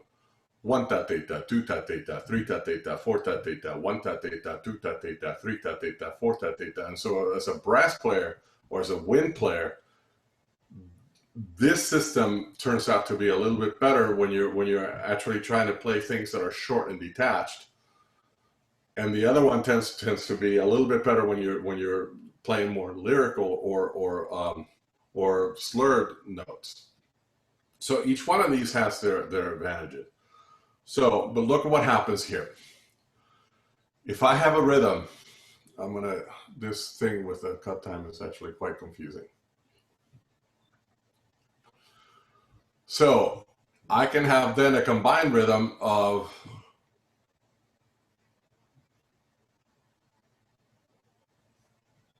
an eighth note followed by 2 16th notes. And under this system, this would be still 1. This will still be the te, and that would be the ta. See how they line up? So this lines up, the te lines up with the te, but I've made that, instead of 2 16th notes, I made that note into an eighth note. So essentially, by doing that, all I've done is I've done this, and then disregarded that. So 1 theta 2, 1 theta 2. So it's the same thing, both up there and down here. So you can do the same thing with the number system. That would translate to 1 and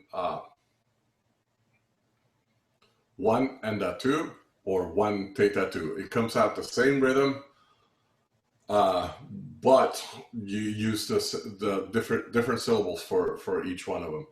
Once again, they have their advantage and disadvantages sometimes. Okay. For instance, for some of you guys that are native English speakers, the 1 ta theta, 2 ta theta, 3 ta theta, 4 ta theta, especially when you're saying it fast, 1 ta theta, 2 ta theta, 3 ta theta, 4 ta theta, that's hard for an English speaker to do, because muscle-wise, that's something that you may not have developed in your speech patterns. Where it's easier for people from Latin countries or Latin influenced languages to be able to think this way, because we have a more staccato speech pattern to our tongues. So if you're going faster, 1 and a 2 and a 3 and a 4 and a 4, a lot of us is much easier to say if you're actually saying it faster. I will tell you though that using counting systems, it's much better to use counting systems when you're trying to figure out intricate rhythms. And so for most of the time, we're actually going to slow them way, way down. And for that, then it's important to have a metronome.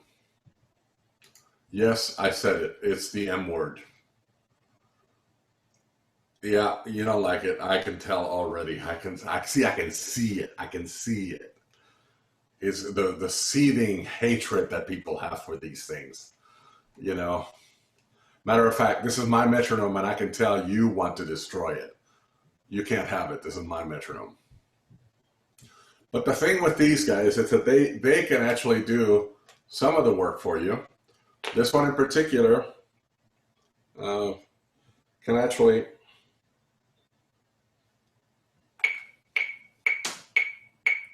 lovely, right? If I'm playing my trumpet and my metronome is set like this, it does me absolutely no good, because I'm not going to hear it. My trumpet is going to be much louder than this. So if you're going to get a metronome, get one that's loud enough, or use it with headphones so that it can pretty much take over.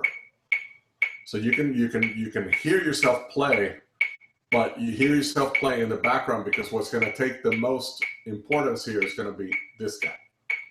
Now, if you're looking for apps for metronomes, I will tell you, don't use a physical metronome. And I'll tell you why. Most of us are going to do that on our phone or are going to rely on a computer. These things on computers and phones are unreliable, and they will change depending on your connection or depending on your phone or whatever. If you use a physical one, that's all they do. That's all they do. They have that one job. So if it really counts for you to use, if you're going to be serious enough to use a metronome, use a metronome. Get one.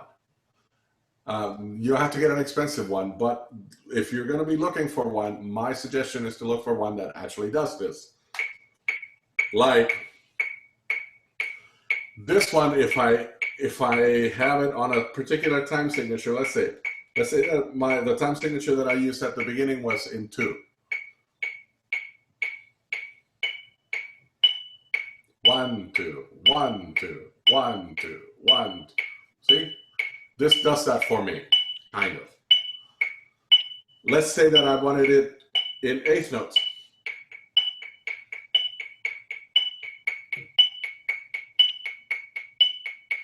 And let's say that I wanted it in 16th notes.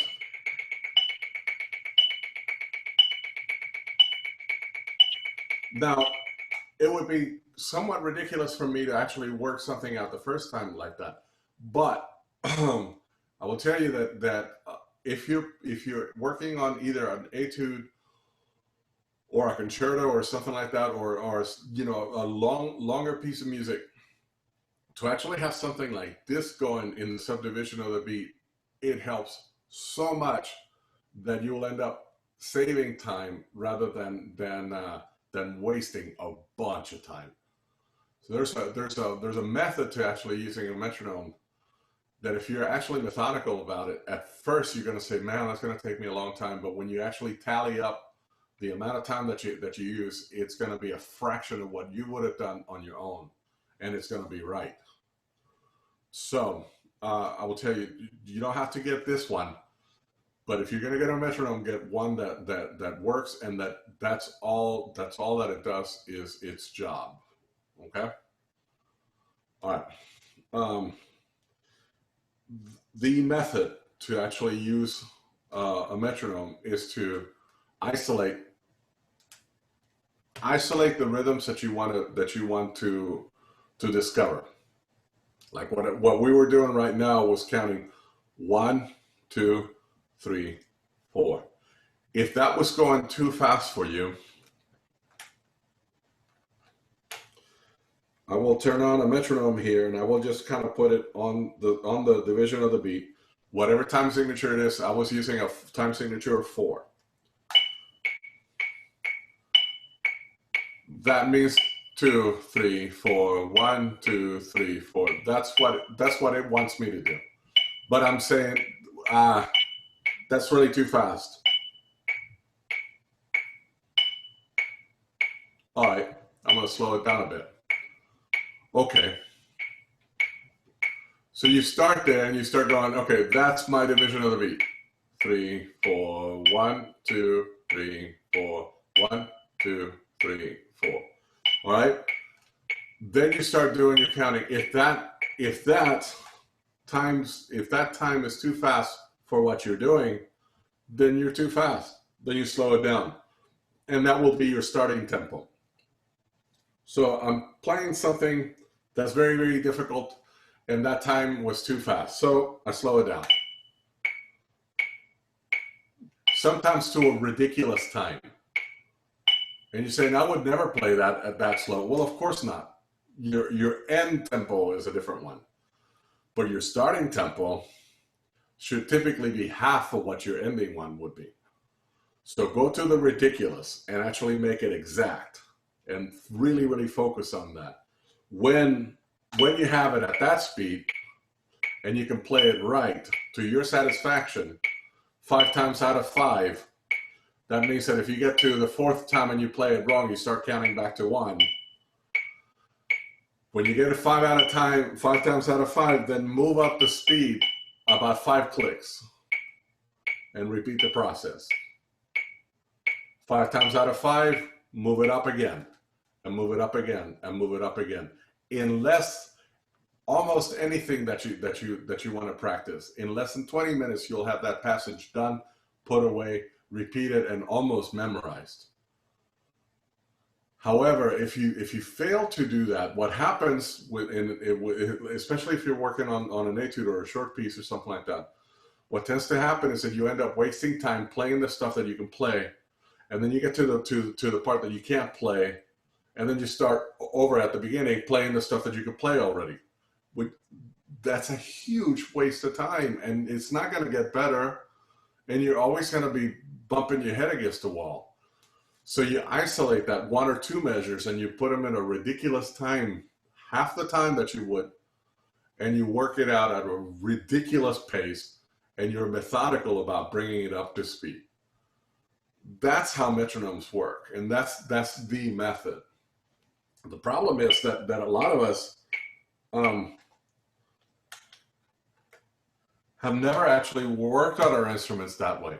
And I'm not saying you're bad. I'm saying that somebody down the line probably didn't teach you how to use one. They just said use one. But if you actually want to get down to it, there is a method to the madness, and actually the guy that invented this also invented the method. This happened. Actually kind of early. Metronomes were invented either at the beginning or at the beginning of the 19th century or at the end of the 18th century. So they've been around for a while. And the method has been around for a while, but for some reason the machine stuck around and the method's kind of like, So if you want more on that and you want more help with that, then let me know. I can help you individually. And if a measure is too much for you to chew, then half a measure is what you should do. What the thing that I find that works the best is to go from one beat to the next. In other words, never stop the phrase short of the next strong beat. So if you're trying to work out a rhythm, work the rhythm out and finish it out in its natural end. In other words, if I'm trying to work out a dotted A16th rhythm, and I try to go 1 1 no, I want to go 1 2 1 2, and make sure that I finish it on the 2, and then just repeat it and repeat it and repeat it and repeat it until I finish it. And that's the best way that I know how to do this stuff. Okay, all right. Was that preaching? Did I preach? All right. Let's see. How much time do we have? Oh Lord. Have I really gone over 10 minutes? Don't let me do that ever. Got to get go ahead. Got to get the virtual hook and pull you off the screen. Yeah. The thing is, I think that I've explained to you guys. If I think I need 2 monitors because So anyway, I'm sorry I held you over. We'll start here the next time. We just have some exercises to do. We'll break up into groups and do some exercises the next time. So if you want metronome recommendations, or if you want to work out a metronome method or something like that, just let me know individually. You can always write me an email. Let me go ahead and upload the PowerPoint for tonight anyway. And just so people can have it, let's see.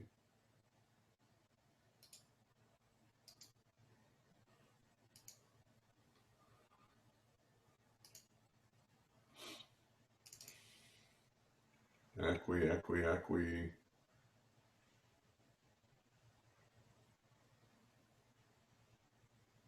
ACWE lessons, there we go. That's it.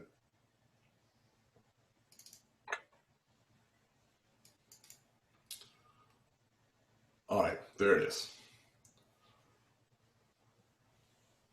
All right, so we'll start here next week, and we'll learn how to conduct then. Until then, watch some videos by Herbert von Karajan. I'll write his last name over here, and you'll like him a lot. That's the guy's last name. Just type that in YouTube and see what you can find. You'll like him a lot. Very personable individual. Yeah. Interesting. Okay, so we're done. I'm just gonna socialize for a bit. So if you want to stick around, open up your mics and let's have some fun.